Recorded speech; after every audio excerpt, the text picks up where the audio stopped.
na lang yung acting. Pero sagutin ko na lang, sir. Pwede ba? Kung gusto niyo akong maging acting talaga, sinabi ko na gusto ko talagang pumasok sa Batang Quiapo. Yung role ko, kakanta ko pero akala nila kakanta lang ako. Sa likod, mafia pala ako. Yung mga role kong ganun. Marami akong Hoy, alam mo ba, di ba kakadagdag lang ng cast sa Batang Quiapo? Ganyan din nag-start yung iba dun yung medyo hinihiritan lang si Sir Coco Martin na, uy, pasok mo naman ako sa Batang Quiapo. Direct. Tapos nangyari nga. So sige, bibigyan kita ng pagkakataon ngayon kung nanonood si Mr. Coco Martin. Direk Coco, alam niyo naman, sobra akong fan. Kapag po kailangan nyo ng pamalit kay Rigor, pwede po. Okay. So, abangan po natin yan. Sa mga nanonood, pakisend po ito kay Mr. Coco Oo, basta Martin. gusto ko talagang Gusto mo talaga? incognito, gusto ko kasi Action. action. Gusto ko action. Kahit na 1 week lang, tas mawawala ka agad ako kung mababarilin ako, okay lang sa akin. Basta lang makita ko, ayan, nag-acting. Gusto ko kasi, pero wag lang yung mga romcom, yung mga, hindi ko kaya yun. Mukhang hiya talaga ako, papagalitan ako sa director, kakakat. Uy, sige, abangan natin yan. Magandang araw mga kapolitika at welcome back dito sa ating YouTube channel. So yun po ang clip dito sa interview ni Sofronio Vasquez doon kahapon sa pagpirma niya ng kontrata dito sa Star Magic. So sinabi niya po dito sa kanyang interview na kung saan ay gusto niya kung siya ay bibigyan ng pagkakataon na makasali dito sa Batang Quiapo at sinabi niya rin yung gusto niyang role. So, mahaba po kasi yung interview niya mga kapolitika at yung live press conference. So, chinap-chap lamang po natin yung mga highlight doon sa kanyang nasabing press conference. So, aside from this, marami pa po siyang nabanggit at mga nasagot. Andito po yung kanyang tungkol sa kanyang love life. At the same time, yung mga offers sa kanya, especially dito sa Miss Saigon. At marami pa po tayong pag-uusapan. Pero bago ang lahat ay huwag kalimutang mag-like at mag-subscribe na rin kayo para updated kayo sa ating mga latest issue. So naipahayag na nga po natin doon sa ating previous vlog na kung saan ay kung bakit pumirma ng kontrata itong si Sofronio dito sa Star Magic. At the same time, pwede rin po siyang mag-work doon sa Amerika. So, ginamit niya yung opportunity at ginawa niyang platform itong Star Magic rin para, kumbaga, is lumawak rin po yung kanyang fanbase at yung mga makakakilala sa kanya, of course. Kasi alam naman natin kung gaano kalaki itong Star Magic at subok na po sila pagdating sa sa pagpapasikat ng mga malalaking bituin. Katulad na lang even nga itong Biniverse is under rin po sa kanila at the same time itong mga artista of course ng ABS-CBN. So in other words ay masasabi natin na malaki talaga po ang maging impluensya at magiging role ng Star Magic dito sa pagpapasikat sa ating Filipino phenom na si Sofronio Vasquez.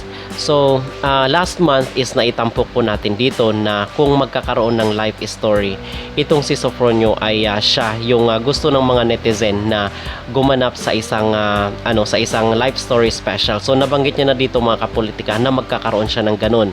Yung kumbaga yung parang MMK. Pero ang sinuggest natin doon last month ay pwede itong si Piolo Pascual. Kasi kung talagang gusto natin na ma-feel talaga yung emosyon ay sa tingin ko mga kapolitika ang talagang pasok dito ay itong si Piolo Pascual.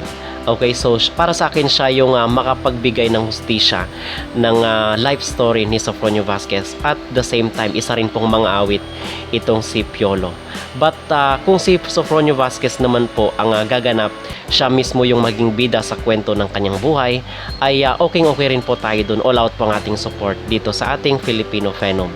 So magkakaroon po again ng live special itong si Sofronio para i-introduce yung kanyang buhay kasi siguro doon marami naman po ang nakapanood ng kanyang interview, but ang gusto lang kasi natin dito ay yung mapalawak, kumbaga yung mga tao na makakilala sa kanya at yung kanyang buhay kasi ganoon naman even nga yung mga nanalo sa mga international competition ay ginagawan minsan yan ng ABS-CBN ng live story. At aside from this ay sinabi rin po ni Sofronio na siya ang maging opener ng MIFF or yung Manila International Film Festival na gaganapin doon sa Beverly Hills at siya rin po ang maging closer performer doon sa nasabing event sa California. So ito rin po ay malaking event, at the same time makakasama rin po niya itong si Morissette Amon.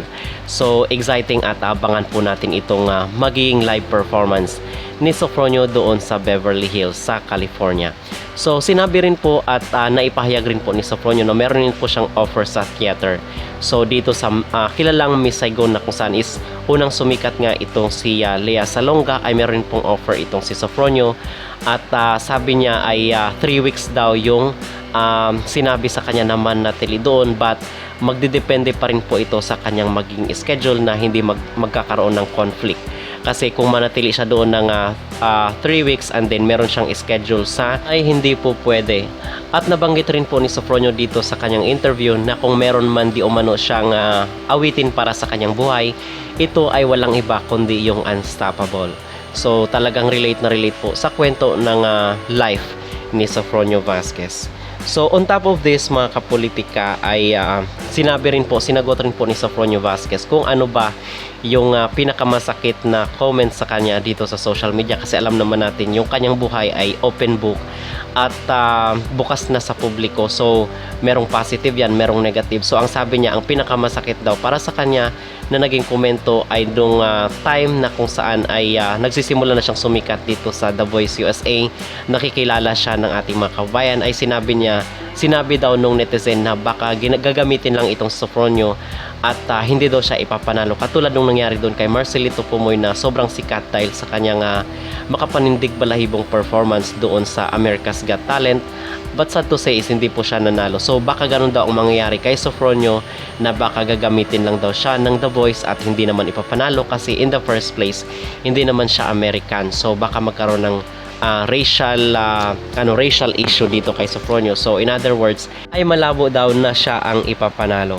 So kahapon po mga kapolitika ay nawit rin po ni Sofronio itong patuloy ang pangarap, at the same time yung kanyang signature song doon sa The Voice na A Million Dreams. So heto at panunuorin na po natin yung mga clip or highlight ng kanyang interview doon sa live press conference ng Star Magic sa kanyang pagpirma ng kontrata. May mga details na ba to? Like, who would you wish to play Sofronio's role? O ikaw mismo yung gaganap nun? Aarte ka na rin ba? Alam mo, pag tinatanong talaga ako, actually nagkaroon na kasi talaga kami ng meeting, meron ng briefing, meron ng storytelling, meron ng interview, and tinatanong ako kung excited ba ako to act on.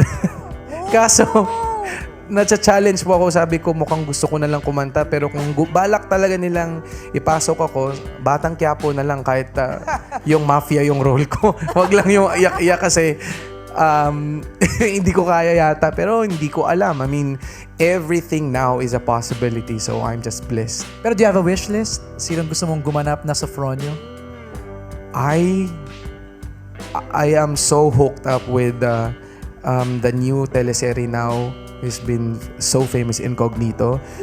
Yeah, so sana mabigyan ako ng pagkakataon. Elijah Canlas would be a great one. Yes. He's really good in acting. Yeah. Tsaka kumakanta rin siya. Oh, see? Oo. Sana. Good choice. Pero mukhang medyo mas payat siya sa akin. Kailangan niya ito. Yeah. Alright, thanks, Sof. Thank you, Mr. MJ Thank you. Felipe. Pero nakaka-excite nga yan, yung life story special na yan. Gusto na namin mapanood.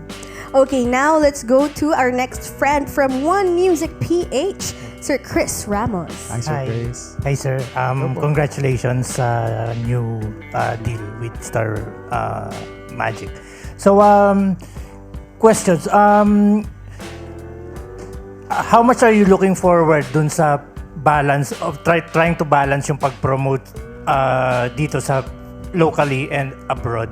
At the same time, do you also do certain adjustments when performing here and abroad? That's a good question. With the balance po, it's a little challenging kasi yung family ko dito, which is Star Magic, officially will handle the things that's around here geographically, and I also have my family there in America, which is the people who work with me during The Voice. So with the balance po of pursuing music and even the career itself, magiging ano siya, kumbaga magiging dalawang bahay. Meron akong family doon, meron akong family dito. And then when we talk about the adjustment of performing, it's really also a challenge for me because when I perform, usually in the Philippines, usually our songs are very heartfelt and very emotional. While in abroad naman, I also wanted to touch with music or artistically the western side. Kumbaga, meron chance na magkaroon ako ng country song, EDM song, which is pwede na natin gawin. Iba-iba lang yung title, but it's not hard, but it's a little challenging. And feeling ko naman with the help of the people that's been helping me, I think magiging possible siya talaga. Thank you. Thank you.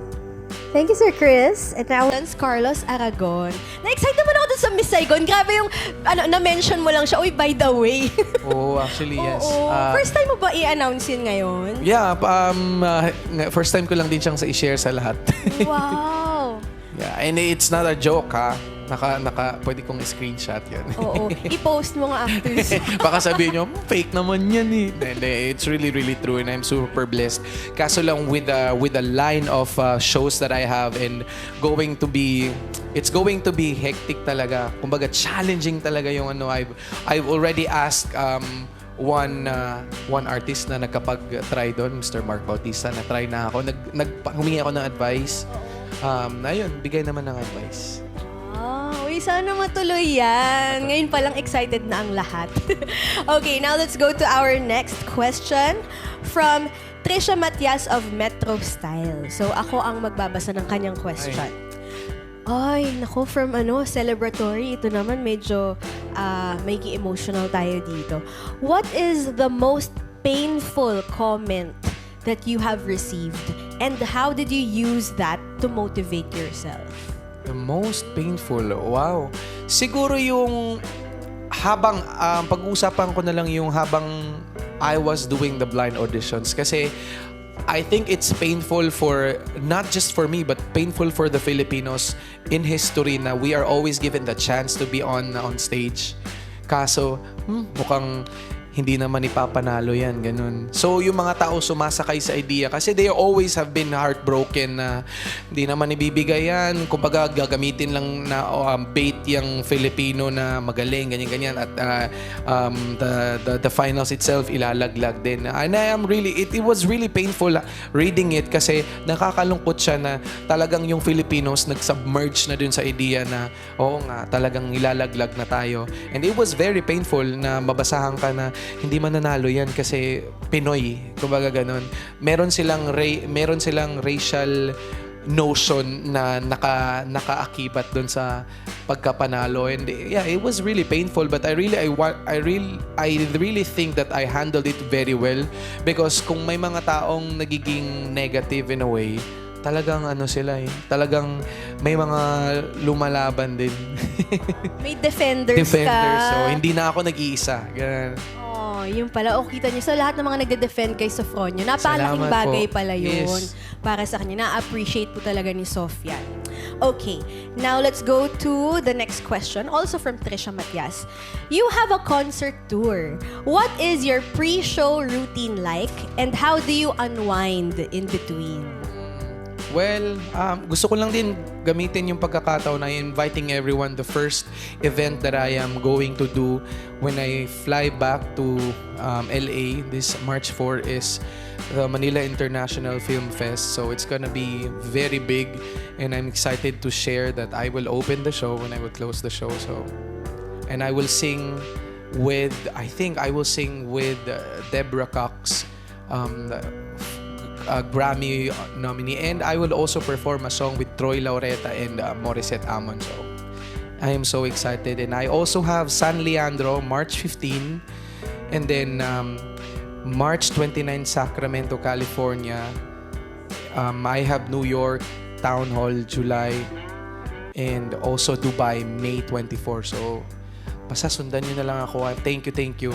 Going back to the question, my pre-show routine is just do vocalization.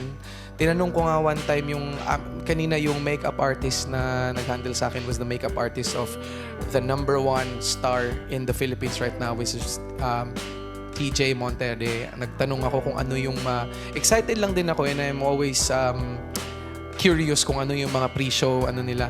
Sabi na nag-vocalize din daw, Oh, video, ng Bini. grabe, napakagaling kaya. Grabe.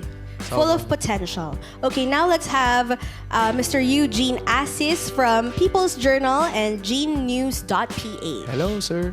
Hi, Kamusta po? mabuti. Anyway, yung question ko sana, na itanong na kanina, yung tungkol sa if you're interested in an acting career, tapos kung ano yung gusto mong role kung sakali. So, iibahin ko na lang yung question. Okay? So, my question is very simple. Kumusta na ang love life mo ngayon? Maraming Yun. nagtatanong niyan. Alam niyo, sir, yung love life na yung pag-uusapan, sobrang blessed ako kasi I am just happy now. So whether sabihin ko sa inyo na may jowa ako, hindi kayo maniniwala. Sabihin kong wala akong jowa, hindi kayo maniniwala. So I just wanna say I am happy right now at kung sino man ang nagpapasaya sa akin, I'm just happy. Everybody's making you happy. Kalat niyo na yan! Okay. Thank you very much. Thank you, Yun lang. sir. Thank you. Nadali mo ako dun, sir. Sana